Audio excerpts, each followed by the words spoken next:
What is up, everyone? It's Quinn here, and in today's video, I'm going to be talking about some league-winning running backs that you guys should be looking to draft in fantasy football. At the running back position, especially in the early rounds, I really am trying to shoot for upside. It's a position that does come with a lot of injury risk, and so if I'm spending an early round pick, I want to make sure these guys can pay off and be potential league winners for me. So if you enjoyed the video, hit the like button, subscribe, let me know your thoughts down below. But let's start off with my first league-winning running back, and it is going to be Achane. He's being drafted as the running back 6. He is my running back 5 on the season. And when you look at his last couple of seasons, he's been very solid, right? 2023, his rookie year, he was the RB5 in points per game, averaging 17.3. Then in 2024, very similar production, 17.6 points per game, was the running back 6. I think what's very interesting about Achane is that he's produced in kind of two different unique ways in his two NFL seasons. Typically, when you get a player, they're going to have like similar usage, similar production year after year. Obviously, there's going to be dips. One year they might be a little bit more efficient. The next year they might hit in the touchdown department. But you don't really change like your overall go-to. And for Achane in 2023, it was his efficiency, his touchdowns, his big plays. He averaged 7.8 yards per carry. He was first in yards per touch. He was first in fantasy points per opportunity. And he also hit in the touchdowns, like I said, 11 touchdowns in his 11 games. And that includes a couple of games where he was banged up and like barely played. So it really was like 11 touchdowns in 9 games. Then in 2024, the Dolphins offense kind of struggles. The offensive line isn't great, and he ends up finding his ceiling through his receiving production. So he's targeted 87 times. That's second most at the running back position. He has 78 receptions that led all running backs, also led all running backs with 592 receiving yards. And I think what's also very interesting about Achane is that you can look at both of his seasons and see how things could have been even better for him from a fantasy perspective. We'll start off with 2024, and if we look at the splits with and without Tua as the starting quarterback, they are extreme. And if you rostered Achane last year, I'm sure you remember this because when Tua was out, Achane was borderline unplayable. 6 games without Tua. He was averaging 8.6 points per game. The efficiency was shot. He had no touchdown upside. It was just an awful experience if you rostered him. But you also know that if Tua was in the lineup and healthy, Achane was probably going to be a monster for you because in 11 games with Tua, Achane averaged 22.6 points per game. And if he did that over the entire season, say Tua stayed healthy, for 17 games, and Achane just maintained that production, he quite literally would have been the running back 1 in points per game. With Tua, Achane averaged more points than Saquon Barkley did last year. And then you look at 2023, the issue with that season, like I referenced earlier, was that he just had 2 games where he played less than 10% of the snaps. So one of them, it was when he was getting healthy after a preseason injury, so he played like a few snaps. I think it was like mop-up duty. And then another game, this was after he had broken out, but he left after like a few snaps with injury. If you take out those 2 games and you just look at his 9 full games, he averaged 20.8 points per game, and that would have been the RB3 in 2023. And he did that as a rookie. So he's paid off, right, according to his current ADP as RB6 in back-to-back seasons. But I think Achane has legitimate upside to be the RB1 overall. And I think of all the running backs that are going outside the first round, like when you're getting into Achane, Henry, Josh Jacobs, like maybe his usage doesn't feel quite as safe as some of those other guys, but I just think his ceiling is so much higher because he truly can be a 22, 23 plus point per game guy. I do understand the risks. He's a smaller running back, might be a little bit more fragile than some of these other, big workhorses. Tua's obviously very fragile at quarterback. The offensive line isn't great, but like I said, I'm shooting for upside, and if things come together here, Achane truly could be the RB1 overall. Now, the next running back I want to talk about here is going to be Breece Hall. He's being drafted as the running back 13, typically like a back end of round 3 pick. And I feel like his current price is a little bit of an overreaction or like an overcorrection to his disappointing 2024 because last year he was drafted very highly, was a top 3 running back. It was like CMC's RB1, then who's RB2 between Breece and Bijan, and he only ended up delivering 15.1 points per game. He was like a mid-tier RB2. So with where you drafted him, he was definitely like a very, very large disappointment. And I think it just came down to like the Aaron Rodgers experiment just did not work. Like with Rodgers coming in, you were hoping the offense would be a lot better.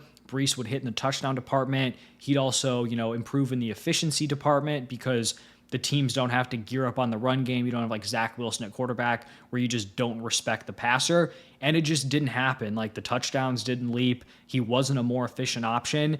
And I'm just still a believer in Breece Hall. I think he's a very talented player, a very good running back. This is the guy who in 2023, first year off of a torn ACL, averaged 20 PPR points per game over like a 13-game sample size once he was cleared for a full workload, and he did it on an awful offense. Like, this is a very good player. This is someone who can be a very productive fantasy running back. He is a very good pass catcher. He has the second most targets over the last 2 seasons at the running back position. In 2023, caught 76 passes for 591 yards. 2024, 57 receptions for 483. Now, I think some people are pretty down on his 2025 situation with Justin Fields at quarterback. Obviously not projecting this Jets offense to be like top tier. It's probably going to be, a bottom 10 offense in terms of like yardage, points per game, all of that.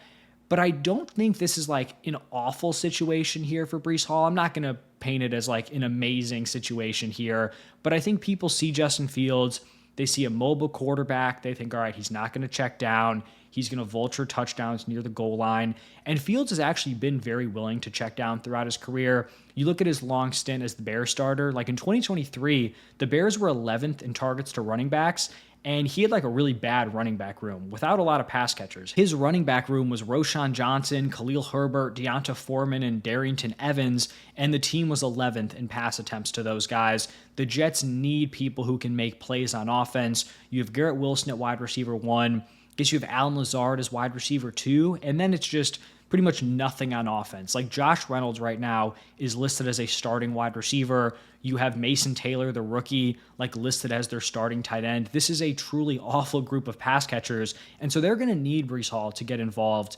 through the air. And then the other concern I mentioned, quarterbacks kind of vulturing near the goal line.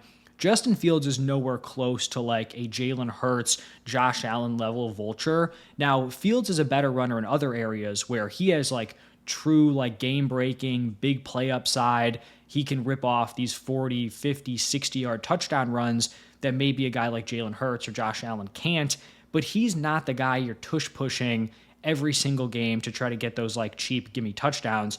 He does have the third most quarterback rushing touchdowns since 2021, but he's at 19, and only 10 of those came from inside the 5-yard line. To put that into perspective, Jalen Hurts had 13 rushing touchdowns within the 5 just in 2024. Justin Fields has had 10 in his 4 NFL seasons. I also think, the threat of Justin Fields' legs is going to help Breece Hall in the efficiency department. You have to respect Justin Fields, his ability to rip off big runs, and so I do think that could open some things up for Breece Hall. So overall, talented player in a situation that I think is better than people are thinking. I'd be willing to take him early round 3. You can get him late round 3 on most platforms. The next running back I have here is Kenneth Walker, and he's kind of in this grouping with like Alvin Kamara, Joe Mixon, Omarion Hampton, according to consensus ADP. I like the younger guys within this grouping. So Kenneth Walker, I'll talk about Hampton up next, but Kenneth Walker was quite literally just the running back 12 in points per game. The dude averaged 16.5 PPR points per game, which like RB12 seems fine. It was a very strong running back like scoring season. In other years, that could have been RB9, RB8, and it still kind of feels like it was almost an underwhelming finish just because it was so like early season production heavy. He played 11 games, still managed to set career highs in receptions, receiving yards. The lack of receiving production had really been like a limiting factor in his first 2 NFL seasons. Seemed to correct that in 2024, and he still managed to be a top 12 running back in points per game without the efficiency hitting, averaged 3.8 yards per carry. Now, some of the concerns, the Seahawks do still have like one of the worst offensive lines in the NFL. There's been a lot of offensive turnover. I mean, pretty much all over the place, like new offensive coordinator, new quarterback, new weapons. The running back room is really the thing that's been held intact here with Kenneth Walker and Zach Charbonnet. But I do think the new OC, Clint Kubiak, is going to be a big plus here for Kenneth Walker. He runs an outside zone scheme that aligns really well with Kenneth Walker's skill set as a runner. He's also already talked about like running backs getting involved as pass catchers. I listened to, I think it was his like introductory press conference, and he was asked like specifically about Kenneth Walker as a runner and like went out of his way to talk about Kenneth Walker as a pass catcher, which I think is a great sign because we don't even need him to like improve on what he did through the air last year. If he can just maintain the receiving production from 2024, he'll be in a great spot, especially if they can, get him a little bit more efficient, get some of those big plays going. So Kenneth Walker, RB15, I would just much prefer him over some of like the older, like kind of more worn down running backs like an Alvin Kamara, a Joe Mixon. And then the other guy who I mentioned kind of going in a similar range, Omarion Hampton, he is being drafted as the running back 18. He was the 22nd pick in the most recent NFL draft. He gets really strong draft capital, right? Round 1 running back. That's impressive. He gets a great landing spot. This was like the clear top landing spot for any running back in this class. The Chargers have a top tier offensive line. They're a team that showed in 2024 that they want to run the ball. Even though they didn't have a ton of success and didn't have like a great running back room, they still wanted to establish the run. They were 13th in carries per game, only 27th in pass attempts per game, and they were only 27th in yards per carry. So like I said, they still were running the ball despite not getting a ton from it. And we can just look at like a lot of these recent years.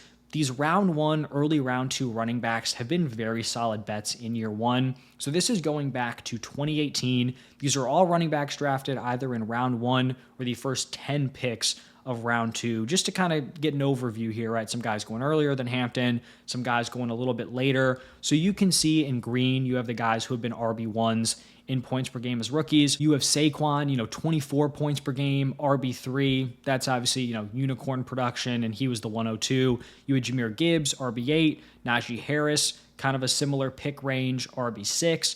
You had Breece Hall, RB8, but I think he only played 7 games that season. And then Jonathan Taylor was an RB8 in points per game. You still have some of like those mid-level seasons, a Bijan Robinson, a Josh Jacobs, ETN, that was his second year because he missed the first year with injury, like CEH, RB20, Nick Chubb, RB24, Swift, 15, Javonte, 22. There are very few players who just completely fall flat on their face. Like you have Sony Michel, still not bad, like RB33. You have Rashad Penny, who was really bad, like RB69. And then Ronald Jones, who was injured and just still didn't do anything.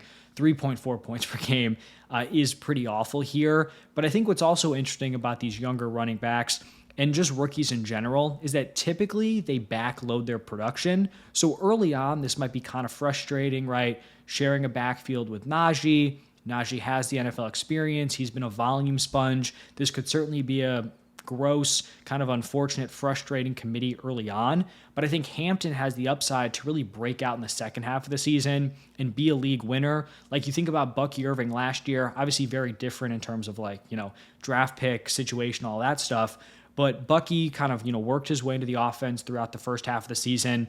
Then second half, he's just tearing it up, dominating. Jonathan Taylor had a similar thing his rookie year. He was very inconsistent early on and then was just like a late season hammer who, could have won you your fantasy football championship. And I just don't think Najee's going to be able to hold him off for long. Like you have Najee on a 1-year, $5 million deal compared to a young running back prospect that the Chargers just invested a round 1 pick in. Plus you have like this weird Najee Harris firework incident. And like, I don't know if it's anything serious, but anything that allows Omarion Hampton to just get more reps, get those starting opportunities over Najee is going to be a win for him in terms of, just taking over that starting spot earlier than maybe he would have if Najee was 100% healthy. And so historically, I think it's been a good bet. Omarion Hampton's a very solid prospect going to a great landing spot. I kind of feel like RB18 is just crazy. Like he should be going a lot higher than this. I think if Najee was like confirmed to be injured and, missing a lot of time, you could make the case for Hampton as high as like a round 2 pick, but you probably won't have to draft him there because you can get him in round 4 right now on some platforms like late round 4. And so those are the 4 running backs that I think could be potential league winners, guys going in the first few rounds who I do think could definitely win your league. So let me know your thoughts down below. If you enjoy, hit the like button, subscribe. If you want to see the wide receiver version or the pass catcher version, I posted that yesterday, so it's on the channel. But thank you all for stopping by, and I'll see you in the next one.